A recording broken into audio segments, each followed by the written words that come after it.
सिकंदर खान। आज हम कोशिका के भागों का अध्ययन करेंगे। कोशिका के भाग, देखिए कोशिका के मूल रूप से 3 भाग माने गए हैं: कोशिका झिल्ली, कोशिका द्रव्य और केंद्रक। कोशिका झिल्ली और केंद्रक के बीच में भरा हुआ द्रव्य कोशिका द्रव्य कहलाता है। इस प्रकार केंद्रक मध्य में, उसके बाहर कोशिका द्रव्य और सबसे बाहर कोशिका झिल्ली होती है। तो हम एक एक के बारे में बात करें तो कोशिका झिल्ली सबसे बाहरी आवरण होता है जो कोशिका को घेरे हुए होता है। यह आवरण एक कोशिका को पूरा कवर कर लेता है। कोशिका झिल्ली एक कोशिका को दूसरी कोशिका से अलग करती है। कोशिका झिल्ली को हम प्लाज्मा झिल्ली भी कहते हैं। कोशिका झिल्ली या प्लाज्मा झिल्ली सहरंध्र होती है, अर्थात इसमें रंध्र होते हैं।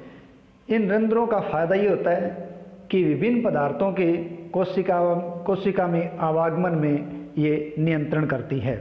इस प्रकार कोशिका झिल्ली पदार्थों के चयनात्मक परिवहन का कार्य करती है। अगर हम प्याज की झिल्ली की बात करें तो प्याज की कोशिका झिल्ली द्वारा परिबद्ध होती है, लेकिन इसके बाहर एक और कठोर आवरण होता है। यह आवरण कोशिका भित्ति कहलाता है। इस प्रकार प्याज के अंदर कोशिका झिल्ली के बाहर का आवरण कोशिका भित्ति कहलाता है। कोशिका के केंद्र में जो घनी गोलाकार संरचना होती है, उस घनी गोलाकार संरचना को केंद्रक कहते हैं। केंद्रक और कोशिका झिल्ली के बीच में भरा हुआ द्रव्य कोशिका द्रव्य कहलाता है। इस प्रकार 3 मूल भाग कोशिका में पाए जाते हैं। कोशिका द्रव्य एक जेली समान पदार्थ होता है जिसमें अनेक कोशिकांग होते हैं। अब बात आती है कि हम बात कर रहे हैं कि प्याज के बाहर या कोशिका झिल्ली के बाहर कोशिका भित्ति होती है। बुजुर्गों के दिमाग में यह प्रश्न आता है कि कोशिका भित्ति की आवश्यकता पौधों को आखिर होती क्यों है। देखिए, कोशिका भित्ति की आवश्यकता कई कारणों से पौधे को होती है। क्योंकि कोशिका भित्ति, ध्यान रहे, ये जंतु कोशिका में नहीं होती, ये पादप कोशिका में कोशिका झिल्ली के बाहर होती है। कोशिका झिल्ली जो कोशिका को आकार प्रदान करती है, पौधे में कोशिका झिल्ली के बाहर का भाग जो मोटा होता है वो कोशिका भित्ति कहलाता है, और ये कोशिका झिल्ली को घेरे हुए होता है। इसकी आवश्यकता पौधे के लिए होती है। क्यों होती है? क्योंकि उसको कई प्रकार से सुरक्षा करनी पड़ती है। पादप कोशिका है वो ताप में बदलते परिवर्तन से, तेज गति से चलने वाली हवाओं से, वायुमंडलीय नमी से आदि से प्रभावित होती है।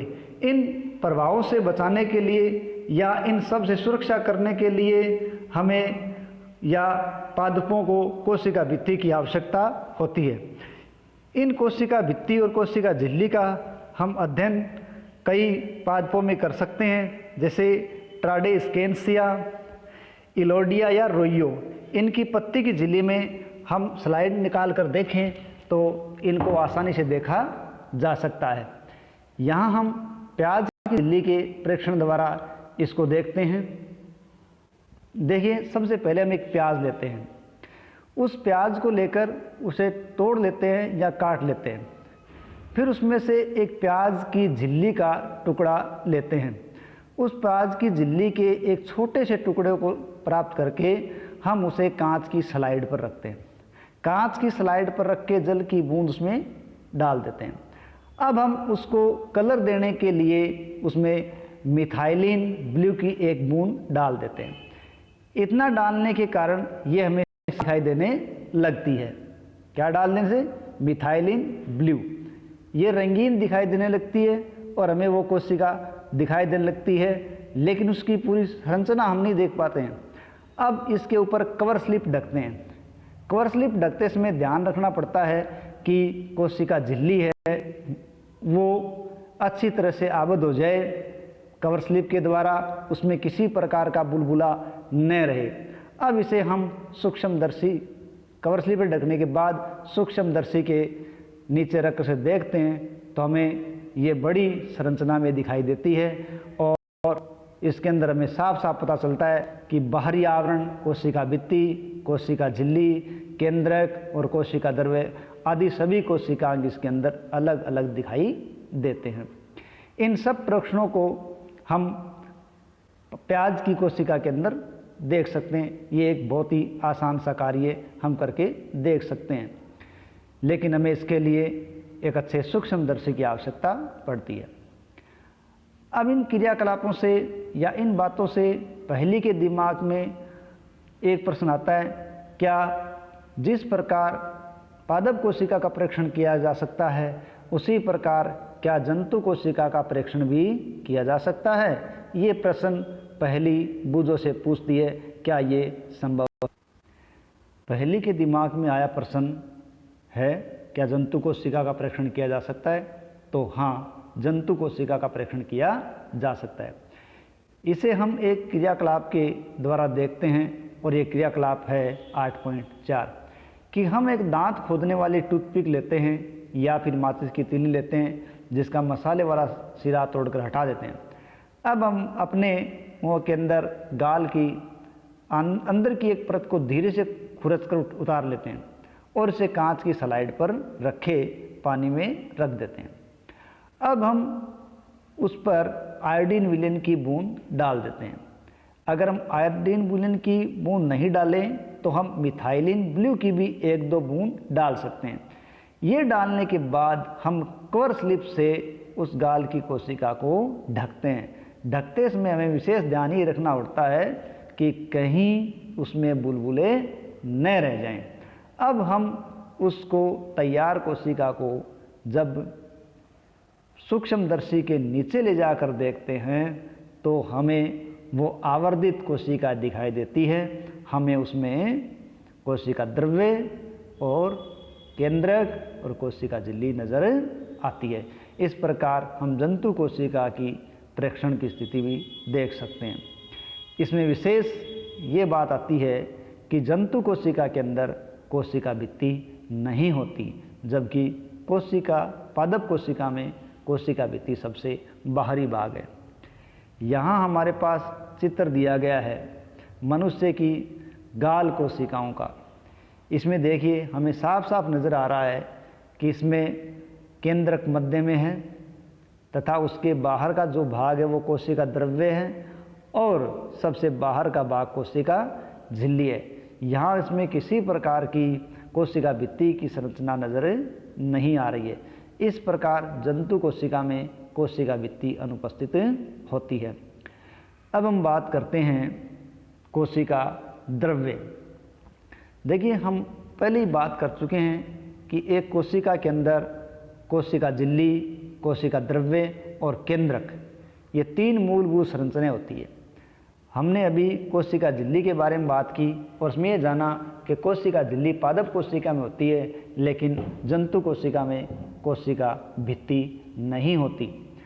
उसका सबसे बाहरी भाग झिल्ली ही होता है, जबकि पादप कोशिका का सबसे बाहरी भाग कोशिका भित्ति होता है।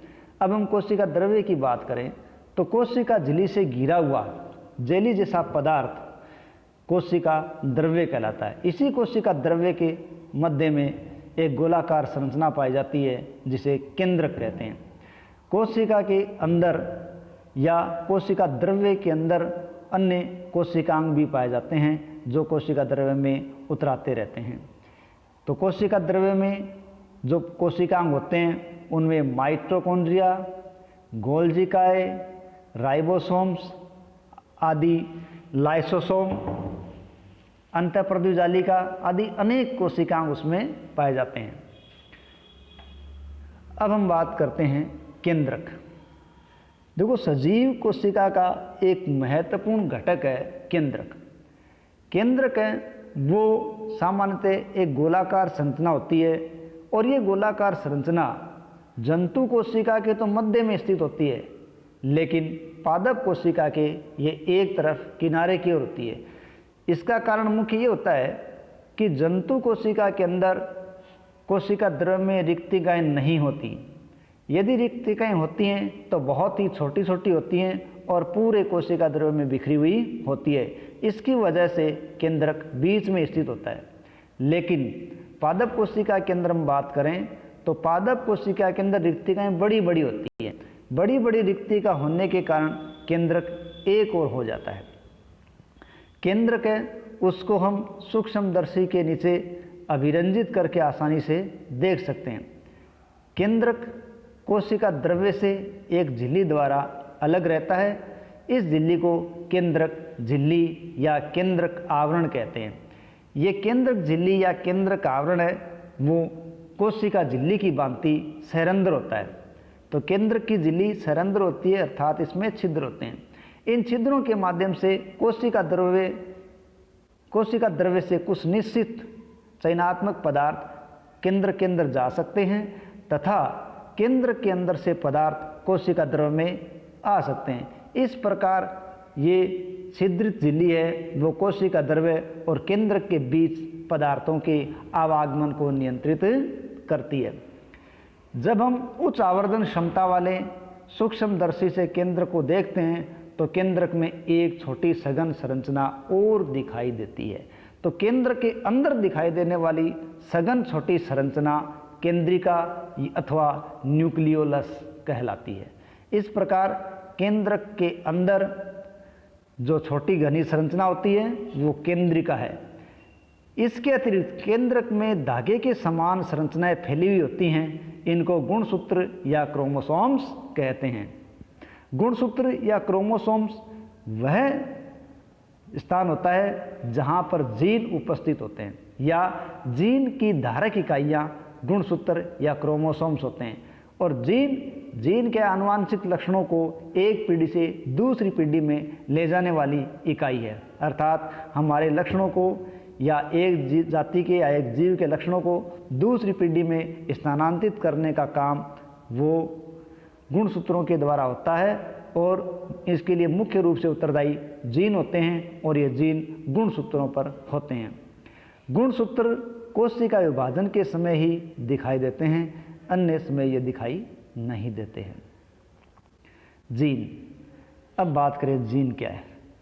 जीन सजीव में आनुवांशिक इकाई है, अर्थात एक पीढ़ी के लक्षण को दूसरी पीढ़ी में ले जाने का कार्य करती हैं, साथ ही साथ अगली पीढ़ी में लक्षणों को नियंत्रित भी करती है। इसका मतलब हमारे माता पिता से बहुत से लक्षण हमें प्राप्त हुए हैं, तो इसका मतलब है कि उनसे हमें जीनों का स्थानांतरण हुआ है। यदि हमारे पिताजी की आंख बुरी है तो पूरी संभावना होगी कि हमारी आंख बुरी होगी। यदि माताजी के बाल घुंघराले हैं तो इसकी भी पूरी संभावना होगी कि हमारे बाल घुंघराले होंगे। ठीक है, इस प्रकार हमारे लक्षण आधे माता से और आधे पिता से प्राप्त होते हैं, या यूँ कहें कि हमारे अंदर जो आनुवांशिक लक्षण आते हैं वो माता और पिता के संयुक्त रूप से आते हैं। चूँकि हमारे अंदर उनके संयुक्त रूप से लक्षण आते हैं, इसलिए हम उनसे भिन्न भिन्न हो सकते हैं या उनसे लक्षणों में भिन्न होते हैं। वंशानुगत अथवा आनुवांशिक गुणों के अतिरिक्त केंद्रक कोशिका के सभी क्रियाकलापों का नियंत्रण करता है। सजीव कोशिका के सभी घटक को जीव द्रव्य के नाम से जाना जाता है। यानी सजीव कोशिका का सारा जो संघटक है उसको सम्मिलित रूप से जीव द्रव्य या प्रोटोप्लाज्म कहा जाता है। इसके अंदर कोशिका द्रव्य और केंद्रिका द्रव्य दोनों ही सम्मिलित होते हैं। जीव द्रव्य कोशिका का जीवित पदार्थ कहलाता है। ध्यान रहे, जीव द्रव्य क्या है? जीव द्रव्य कोशिका का जीवित पदार्थ है जिसमें कोशिका द्रव्य और केंद्रिका द्रव्य दोनों ही सम्मिलित होते हैं। अब पहली है, उसके दिमाग में प्रश्न आ रहा है, वो पूछती है क्या पौधे, जंतु और जीवाणु की कोशिका में केंद्रक की संरचना एक समान होती है? देखिए, ऐसा नहीं है। यानी पौधे, जंतु और जीवाणु की केंद्रक की बात करें तो उनकी संरचना एक समान नहीं होती। इसके बारे में हम यहाँ थोड़ी बातें देखते हैं कि जीवाणु कोशिका का केंद्रक है वो बहुकोशिक जीवों के केंद्रक के समान सुसंगठित नहीं होता है। क्योंकि जीवाणु कोशिका एक छोटी कोशिका है और उसमें सभी संगठन इस प्रकार नहीं होते जैसा कि बहुकोशिक जीवों के अंदर होते हैं, क्योंकि बहुकोशिक जीवों के अंदर केंद्रक है, उनके बाहर झिल्ली होती है, लेकिन जीवाणु कोशिका में केंद्रक के बाहर झिल्ली नहीं होती, अर्थात जीवाणु कोशिका का केंद्रक झिल्ली रहित होता है। और ऐसी कोशिकाएं जिसमें केंद्रक पदार्थ केंद्रक झिल्ली के बिना ही होता है, उन्हें प्रोकैरियोटिक कोशिका कहते हैं। तो ये प्रोकैरियोटिक कोशिका है, वो आदिम प्रकार की कोशिकाएं होती है। इस प्रकार की कोशिकाओं वाले जीव प्रोकैरियोट कहलाते हैं, अर्थात ऐसी कोशिकाएं जिसमें केंद्रक पदार्थ केंद्रक झिल्ली के बिना ही होता है, उन्हें प्रोकैरियोटिक कोशिका कहते हैं। और इस प्रकार की कोशिकाओं वाले जीव प्रोकैरियोट कहलाते हैं।